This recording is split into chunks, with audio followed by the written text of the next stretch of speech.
တာလေးတွေဆုံးလာပြင်းနေရေသွန်းကြမယ်ဗုဒ္ဓကိုအမရစိတ်နဲ့ပူဇော်မယ်ရောမြေတစ်ခွင်အေးမြပွားစေမြတ်တာရေစနဲ့ကပါလေးလာစေဆုံးလာပြင်းနေလင်းလန်းနေလူတိုင်းရဲ့ရှင်နဲ့ကုသိုလ်ပြည့်နေညောင်မင်းရိမ်မှာစိတ်ချမ်းသာရေသွန်းတဲ့ချိန်ပျော်ရွှင်နေပါရေတခါလေးနဲ့တစ်စက်ချင်းလုံးအပြစ်တွေကင်းစင်စိတ်တွေတန်ဆောက်ကလေးလေးတွေပါလိုက်လံပျော်ရွှင်ရိုးရမွေကိုဆက်လက်ထရွှင်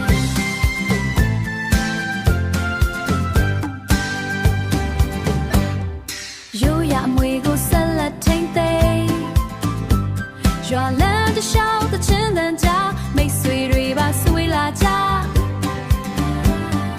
မြစ်တာနဲ့ပဲဒီနေ့ကိုဖြတ်ကစုံရဲ့အလားမမေ့နိုင်ဘူးကွာတစ်ဆက်ရေစီးတန်တဲ့မှာအတိတ်ကလာတွေပြန်